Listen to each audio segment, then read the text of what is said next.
Black architect designs new city park community uplifted by vision. The deafening crash of bulldozers tearing through the abandoned lot echoed across Westside Heights. Maya Johnson stood at the chain-link fence, her architectural plans clutched tightly in her hands, watching as decades of neighborhood neglect were swept away in clouds of dust and debris. A small crowd had gathered, some curious, some hopeful, many skeptical. "They're just gonna build some fancy playground that none of us can afford to use," muttered an elderly man beside her, his weathered face creased with decades of broken promises. "Then raise our rent till we can't stay here no more." Maya turned to him, her dark eyes steady. "Mr. Townsend, I know you've seen this before, but this time it's different. I grew up 3 blocks from here. This park isn't going to push people out, it's going to bring us together." "That's what they all say," he replied, turning away, "till the money talks louder than the people." As the man walked away, Maya felt the weight of his words. The moral question that had haunted her since accepting this commission now pressed down with crushing force. Could she create a space that truly served everyone in this rapidly gentrifying neighborhood, or would her vision, despite her best intentions, become another tool of displacement? Would her art serve her community or betray it? Behind her, a young reporter approached, notepad in hand. "Ms. Johnson, you're the first black woman to lead a major public works project in this city. How does that feel?" Maya watched the bulldozers for a moment longer before answering. "It feels like responsibility, and like everyone's watching to see if I'll fail." Maya's modest office occupied the 2nd floor of her father's old hardware store, now transformed into her architectural firm, Groundwork Designs. The walls were covered with sketches, community feedback forms, and photographs of the neighborhood through the decades. The centerpiece was a detailed 3D model of the proposed park, occupying an entire table. Her assistant, Trevor, a recent architecture graduate with boundless enthusiasm and limited experience, burst through the door with coffee and pastries.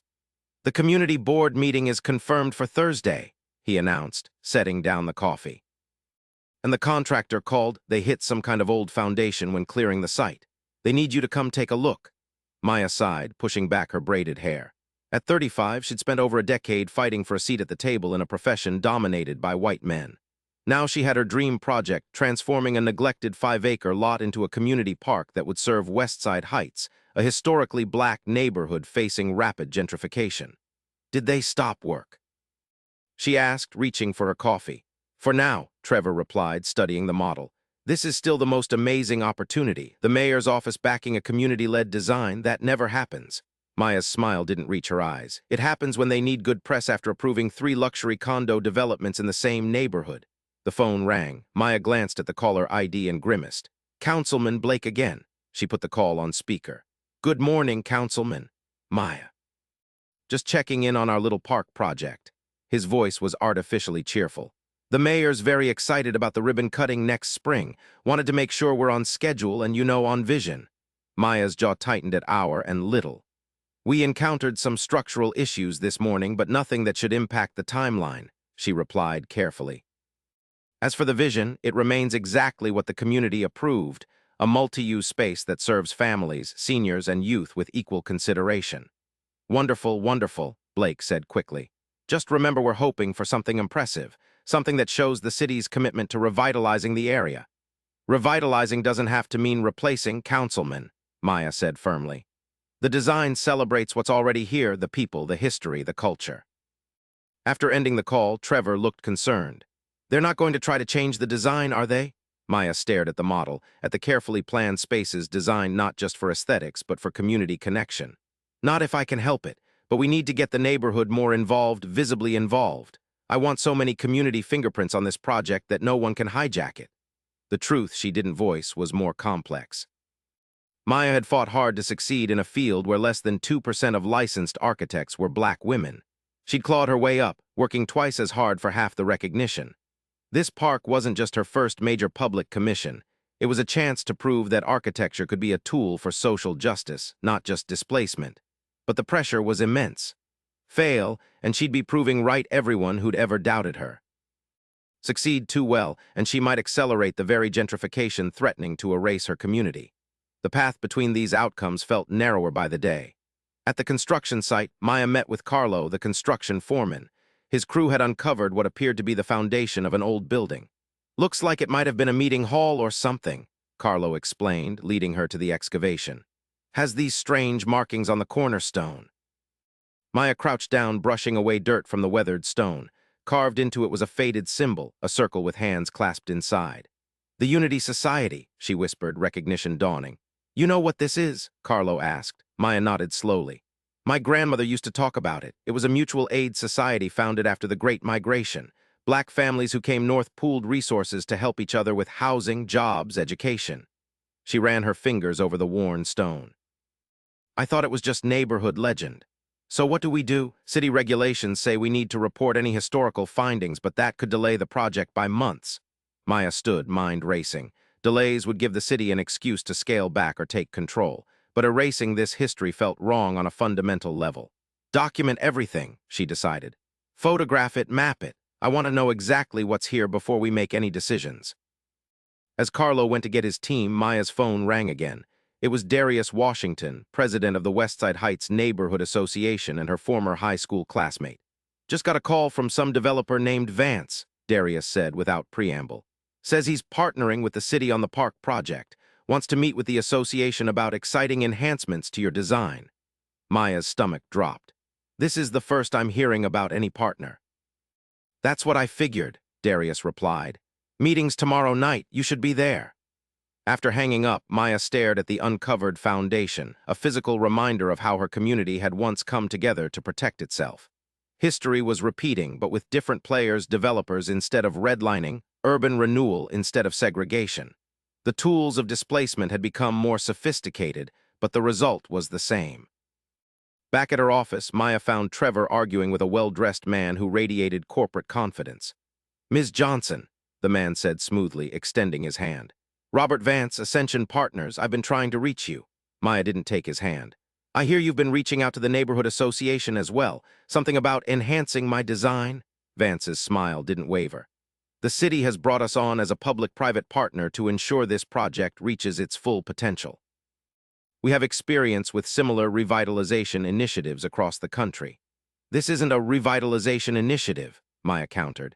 It's a community park designed by and for the people who live here. Vance's eyes flicked to the model. An impressive concept. We simply want to help elevate it.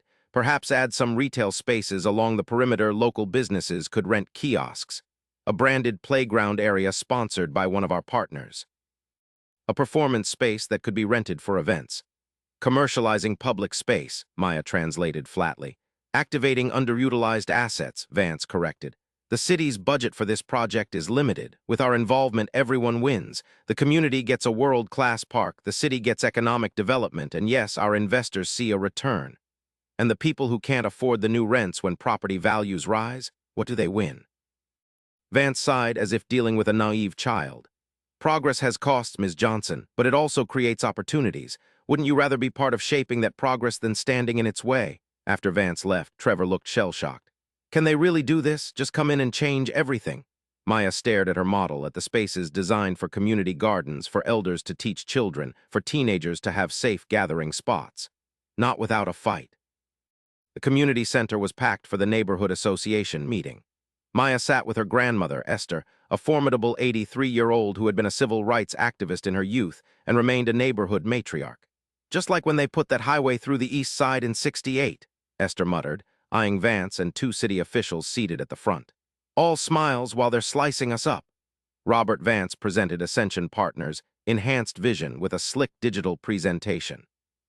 Gone were Maya's community gardens, replaced with vendor kiosks. The open gathering spaces now featured corporate logos.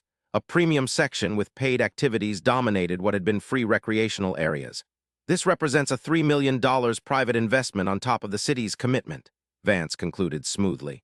Creating not just a park, but an economic engine for Westside Heights. Darius Washington, moderating the meeting, looked troubled. And how would this affect maintenance costs and access? A small user fee for certain premium features would help maintain the entire park, one of the city officials explained. Ensuring sustainability. Maya felt the room's temperature rising as residents exchanged glances. She caught Councilman Blake avoiding her eyes from the back row. When it was her turn to speak, Maya didn't go to the podium. Instead, she walked to the center of the room. I grew up 3 blocks from here, she began. When I was 8, my father and I would walk to the corner store every Sunday morning. He knew everyone and everyone knew him. That store is gone now, replaced by a chain coffee shop where a latte costs more than my dad made per hour. She looked around, making eye contact with neighbors she'd known all her life. This park was supposed to be different, a place that honors who we are, not what others want us to become. A place where our children can play without being seen as trespassers. Where our elders can gather without being pushed aside. Maya projected her original designs on the wall. Look at what we created together. Community gardens where our elders can teach children to grow food. A history wall celebrating the people who built this neighborhood. Spaces for local artists. Basketball courts and chess tables. A design that says everyone belongs. She turned to face Vance and the officials. And now look at this enhanced version. Every space commercialized. Every activity monetized. This isn't a park, it's a mall without a roof. And we all know who it's really for. The room erupted in applause and calls of agreement. But when the noise died down, the city official looked unmoved. The reality is that the city's budget can only support a basic implementation of Ms. Johnson's design, she stated. The partnership with Ascension offers amenities the city simply cannot provide. An uncomfortable silence fell. The trap was clear: accept corporate involvement or get a stripped-down version of the park. Then Esther Johnson stood up, leaning on her cane. In 1952, when the city wouldn't give us a library, we built our own, she said, her voice strong despite her years. When they wouldn't fix our streets, we filled the holes ourselves. When they redlined our neighborhood, we created our own lone circles. She pointed a finger at the officials. We've been solving problems without you for generations. So don't tell us we need some corporation to have nice things. Turning to the room, she continued. The Unity Society that my parents belonged to owned that very land before the city took it by eminent domain in the 60s. They promised a community center that never came. Now they want to hand it to developers. A murmur spread through the room. Maya stared at her grandmother, piecing together what this meant. Darius seized the moment. I propose we form a community land trust for this project. Local ownership, local control. As the meeting erupted into energetic planning, Maya slipped outside, needing air. She found Mr. Townsend, the skeptical elder from the construction site, smoking on the steps. Your grandmother always could light a fire under people, he said, offering a rare smile. I had no idea about the Unity Society owning that land, Maya admitted. Most don't remember anymore, he replied. That's how they get away with it. Wait long enough and history fades. Maya leaned against the railing. I just wanted to build something beautiful for us. Beauty's not enough, Mr. Townsend said simply. Not when they can turn it against you. You need to build something they can't take. As Maya drove her grandmother home, Esther finally revealed the full story. The Unity Society had purchased the land in 1947 to build housing for black families who couldn't buy elsewhere due to redlining. The city had seized it through eminent domain, claiming urban renewal, but the promised community projects never materialized. The lot had remained empty for decades, a deliberate void in the neighborhood's heart. They're doing it again, Maya realized. Using public good as cover for private gain. Esther patted her hand. Now you see the real design problem you're solving, child. The next morning, Maya canceled all her meetings and dove into research. By afternoon, her office walls were covered with land records, historical photos, and legal documents. Trevor helped, using his university access to pull historical archives. They discovered that the eminent domain seizure might have been legally flawed. The Unity Society had filed appeals that were never properly resolved. And most critically, the city's own ordinances required that if seized land wasn't used for its stated public purpose within 50 years, descendants of original owners could petition for its return. The 50-year mark passed in 2017, Trevor said, eyes wide. No one ever filed a claim. Maya stared at a faded photograph of Unity Society members standing proudly before their hall. Because no one remembered they could. When Councilman Blake burst into her office later that day, Maya was prepared. This community land trust nonsense ends now, he blustered. The city has a binding agreement with Ascension Partners. Actually, Maya replied calmly, the city has a bigger problem. It never legally completed the eminent domain process for that land, and it violated its own ordinances by leaving it vacant for over 50 years. She handed him a thick folder. Here's our research. And here's a list of Unity Society descendants still living in Westside Heights, including my grandmother. We'll be filing a collective claim next week. Blake's face reddened. You can't seriously think you can undo urban planning decisions from half a century ago. Watch us, Maya replied, or you can work with us on a real community solution, your choice. After Blake stormed out, Trevor looked terrified. Can we really win that legal battle? Probably not completely, Maya admitted.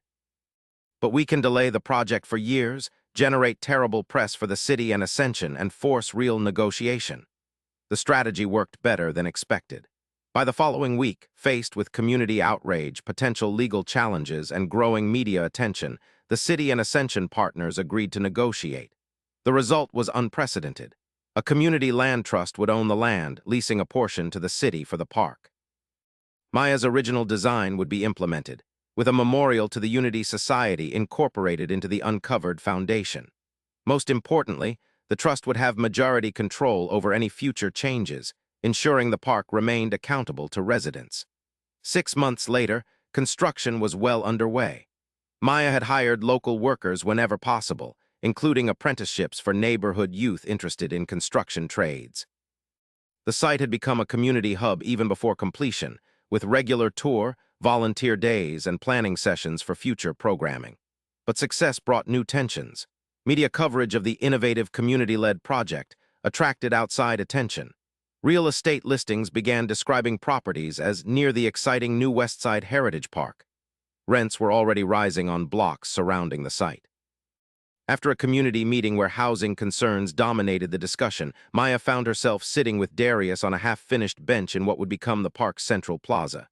"We win the battle but might lose the war," Darius said, watching the sunset over the construction site.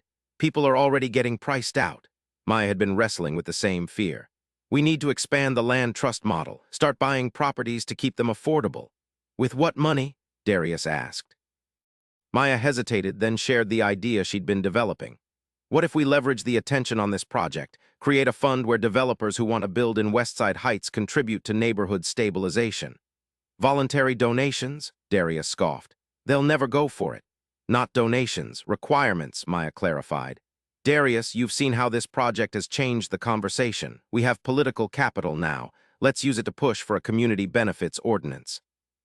Their conversation was interrupted by Trevor, who jogged up with news. A famous musician who had grown up in the neighborhood wanted to fund an addition to the park, a state-of-the-art recording studio where local youth could learn music production. "He saw the story about the Unity Society and the Land Trust," Trevor explained excitedly. "Says it reminded him of why he makes music, to preserve culture and create opportunity." As word of the recording studio spread, other successes followed. A noted landscape architect with family ties to the area volunteered to enhance the garden design. A tech company offered to create a free community Wi-Fi network throughout the park. Local businesses proposed a rotating food vendor program featuring neighborhood restaurants. The project was evolving in ways Maya never imagined, not through corporate enhancements, but through genuine community investment.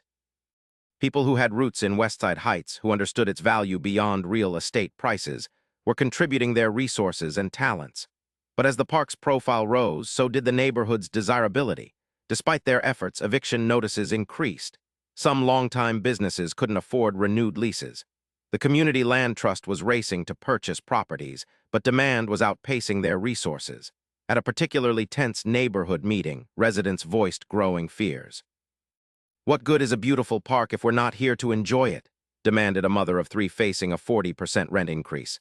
"We're working on housing solutions," Maya assured her. "The Land Trust can't move fast enough," the woman interrupted. "We need help now." The criticism stung because it was true. The park, despite all its community-centered intentions, was contributing to the very displacement Maya had feared. Her vision was being realized, but her deeper purpose serving her community remained in jeopardy. That night, unable to sleep, Maya returned to the park site. Sitting on a stack of lumber, she watched the moonlight play over the half-finished structures.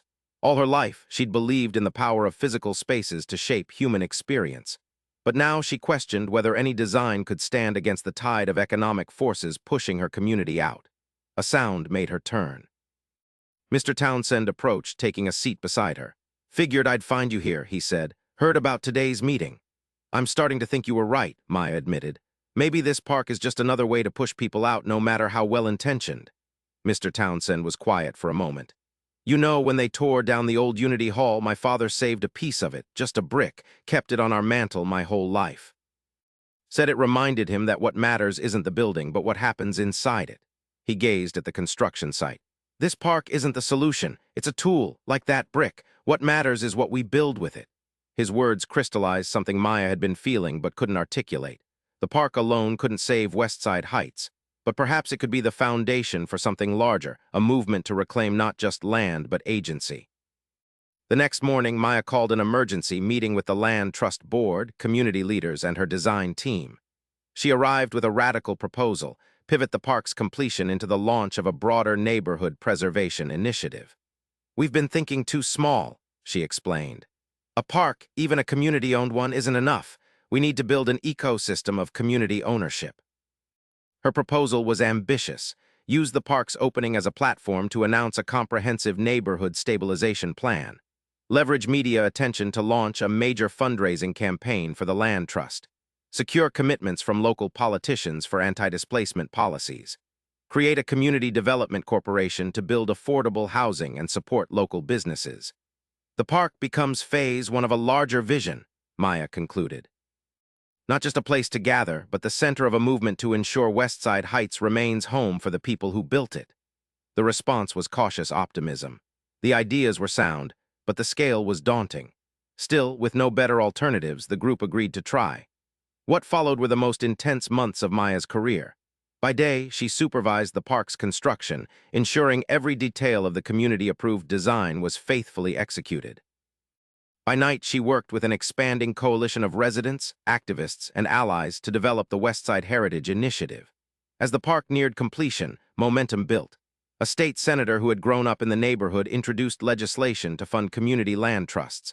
A coalition of black churches pledged portions of their land holdings for affordable housing development. Local business owners formed a cooperative to purchase their buildings collectively. The narrative shifted.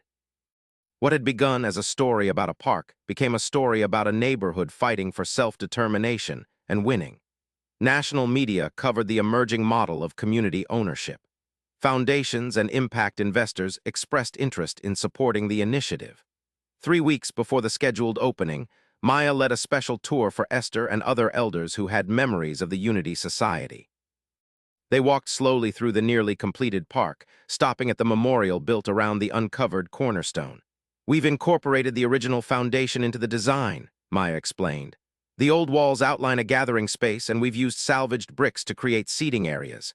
Esther ran her hand along the preserved cornerstone, its symbol of clasped hands now clean and visible. "They'd be proud," she said softly. "Not just of what you've built, but of how you built it." The night before the grand opening, Maya couldn't sleep again, but this time from excitement rather than dread. The park had exceeded even her expectations. The community gardens were already planted with vegetables and flowers. The history wall featured photographs and stories contributed by residents. The basketball courts gleamed alongside chess tables and play areas. The recording studio was equipped and staffed by music industry professionals with local roots. Most importantly, the park felt like it belonged to Westside Heights. Throughout construction, residents had contributed labor, ideas, and resources. Children had painted murals. Elders had selected plants. Teenagers had designed the skate features. The result was a space that reflected the community's identity and aspirations. The opening day dawned clear and bright. By mid-morning, thousands had gathered, not just for a ribbon cutting, but for what was being called a community sovereignty celebration. The mayor and city officials were present but seated in the audience rather than on stage. Instead, the ceremony was led by neighborhood leaders, with Esther Johnson given the honor of cutting the ribbon. Before she did, Maya was asked to speak. Looking out at the crowd, neighbors, friends, family, and yes, some newcomers too, she felt overwhelmed by the journey. "When I first designed this park, I thought architecture was about creating beautiful spaces," she began. "But you all taught me that true design isn't just about what we build, it's about who we build it for, who builds it with us, and who has the power to shape it over time." She gestured to the park around them. "This space is beautiful because it carries your fingerprints, your stories, your dreams, but it's just the beginning."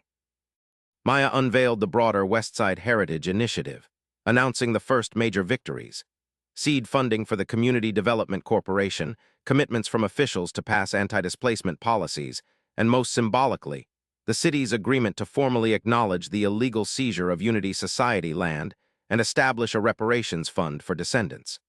50 years ago, this community was told that progress required erasing what came before, Maya concluded. Today, we prove that real progress means building on our foundations, not destroying them. that we can honor our past while creating our future, that we belong here and we're not going anywhere. As Esther cut the ribbon and the crowd surged forward to explore the park, Maya found herself standing with Mr. Townsend, who had become one of her closest advisors. "Still think they're just going to build a fancy playground and price us out?" she asked with a smile.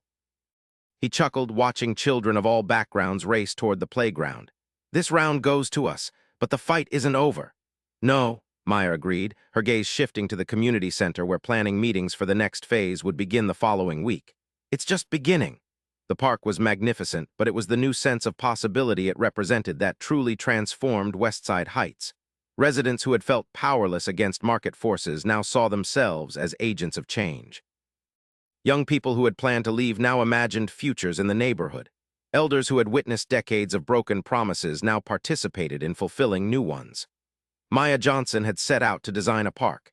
Instead, she had helped architect a movement, one that recognized that true community development came not from outside investors or city planners, but from the vision, values, and voices of the people who called a place home. As sunset painted the new park in golden light, families gathered on blankets for the first of many community movie nights. Maya sat with her grandmother, watching children play on equipment she had designed, neighbors chatting on benches she had placed, teenagers practicing in the recording studio she had fought for. "You know what the Unity Society's motto was?" Esther asked, squeezing her granddaughter's hand. Maya shook her head. "What we cannot do alone, we can do together," Esther said. "Looks like some things don't need to be rebuilt. They were inside us all along." Maya nodded, understanding now that her greatest design wasn't on paper or even in physical space. It was in the renewed connections between people and place, between past and future. A design not of concrete and steel, but of community and belonging. If you've connected with this story about community power and the fight against displacement, please consider subscribing to At Persifistories. Each week, we bring you narratives that explore complex moral questions and celebrate the resilience of communities standing together against injustice.